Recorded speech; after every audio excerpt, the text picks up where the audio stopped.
Apa kabar? Jumpa kembali dengan saya. Semoga Anda semua tetap sehat, semangat, kuat, mendapat berkat. Dimanapun Anda berada, kemanapun Anda pergi. Dan yang pasti banyak hal yang kita tidak mengerti di dunia ini. Itulah kenyataannya.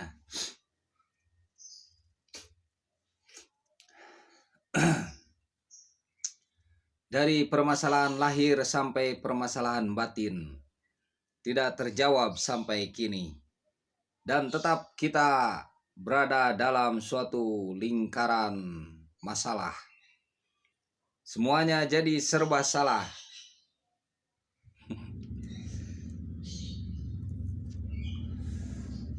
Kita dituntut untuk berpikir, tetapi terlalu banyak berpikir, kita akan semakin tua.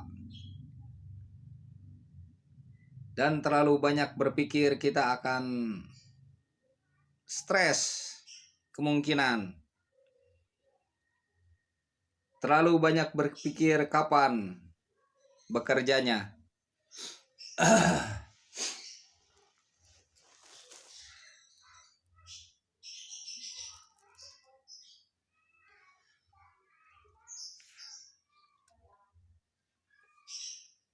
Terlalu banyak berpikir kadang tidak menghasilkan sesuatu.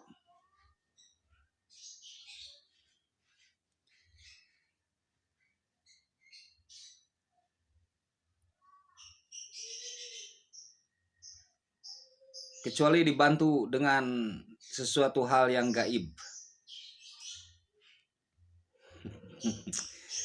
Berpikir dengan dibantu hal yang gaib.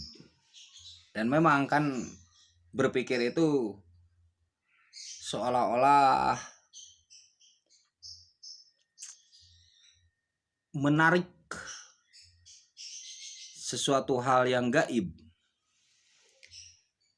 Menarik sesuatu hal yang gaib karena tidak terlihat.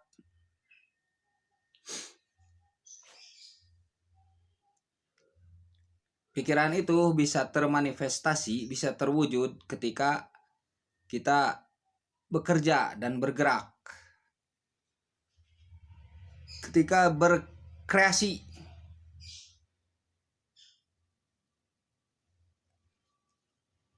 Sehingga pikiran tersebut menjadi wujud nyata. Ketika menghasilkan suatu karya. Sehingga pikiran tersebut menjadi wujud yang nyata. Wujud lahir. Jika hanya terus berpikir, wujud lahir kita kemungkinan terlihat tua.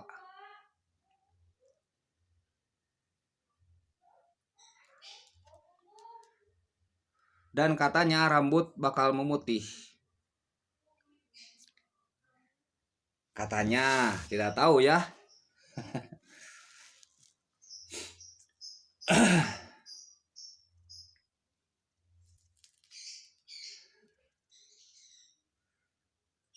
Tetapi memang kita mesti melatih untuk berpikir dan melatih cara berpikir tersebut.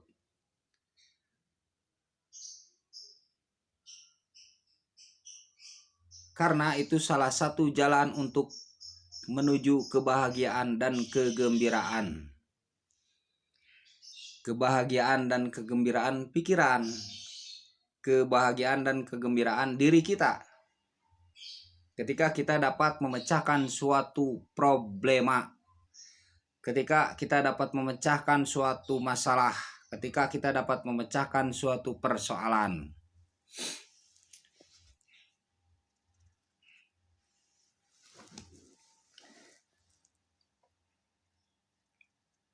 Dan kita dalam berpikir memang perlu kawan juga untuk berbagi, untuk sharing, untuk menimbang. Karena kemungkinan pikiran kita itu belum berpengalaman dan terbatasnya pengetahuan. Kemungkinan begitu.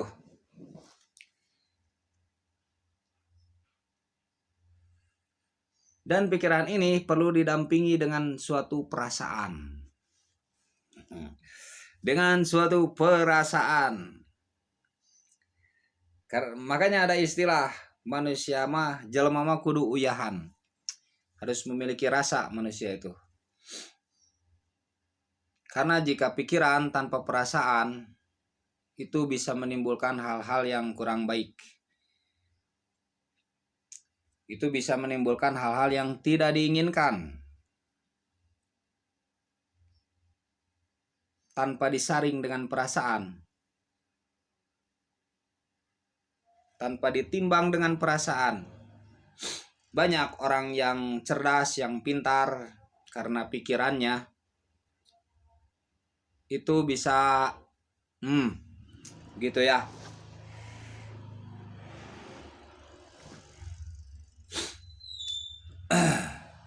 Bisa menimbulkan sesuatu.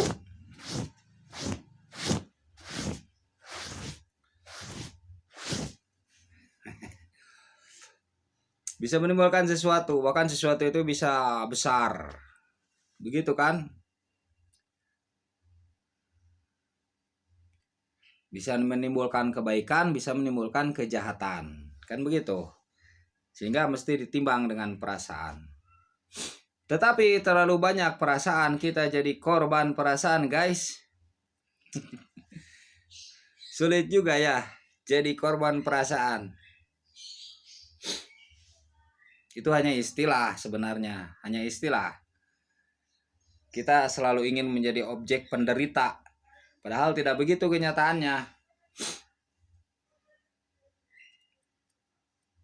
Itu hanya istilah saja.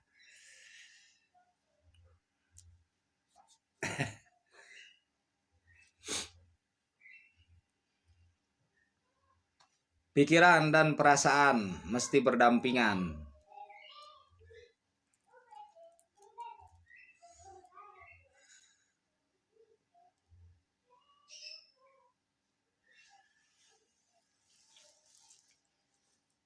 Tidak bisa terpisahkan.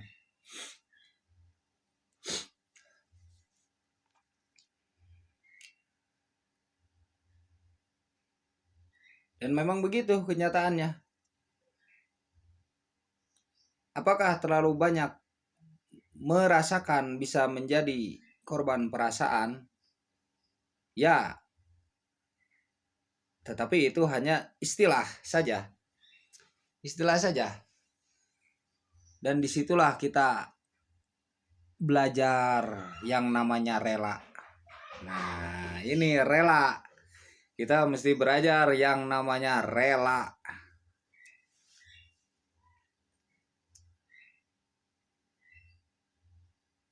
Karena rela ini menempati sesuatu tempat yang tinggi dalam khazanah perbendaharaan spiritual.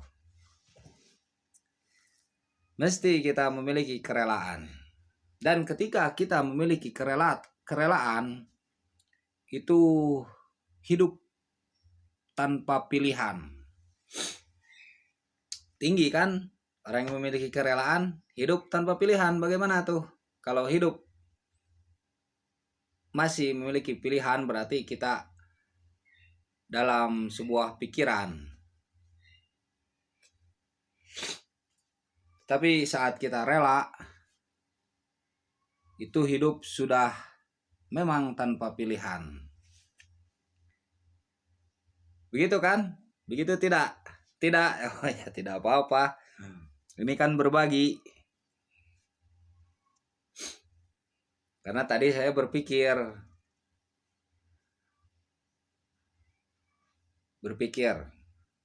tapakur tentang sesuatu saja yang memang sulit untuk dijawab.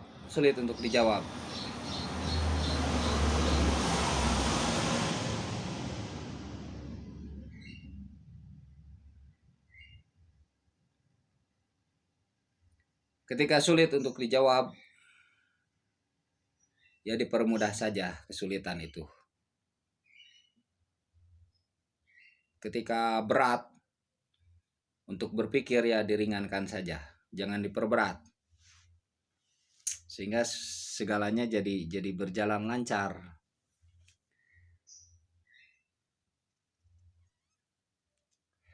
sedang-sedang saja, tengah-tengah saja. Terlalu diperingan jangan. Nanti kita menggampangkan sesuatu. Terlalu dipermudah jangan. Nanti kita memudahkan sesuatu. Maksud memudahkan bukan memudahkannya, jadi segala sesuatu tuh dianggap mudah. Jadi kita tengah-tengah saja begitu. Dan yang mesti kita bawa adalah unsur kerelaan itu.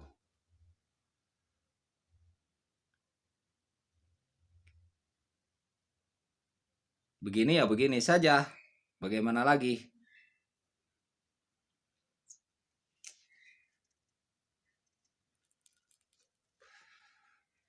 Tapi tetap saja kita berikhtiar, berusaha. Tentunya berdoa itu kan sudah lumrah ya, sebagai manusia yang memiliki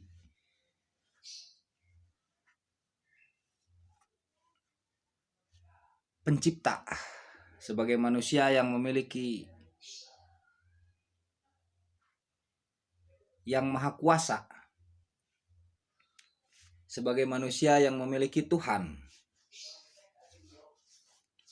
Tentu saja kita mesti berikhtiar sebagai tanda syukur dan berdoa sebagai tanda ketidakberdayaan, kelemahan kita. Di sisi lain kita mesti memiliki sikap rela untuk menerima.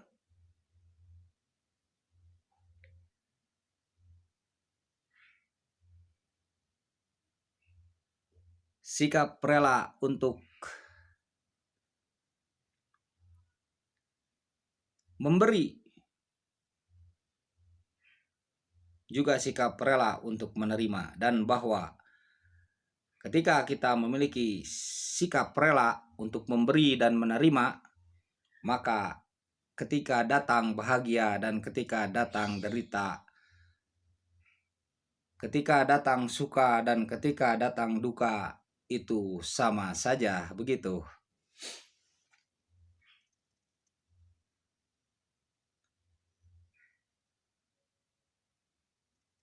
Tidak berbeda.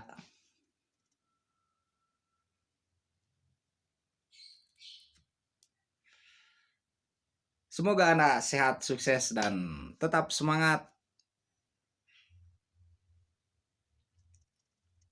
Begitu. Amin.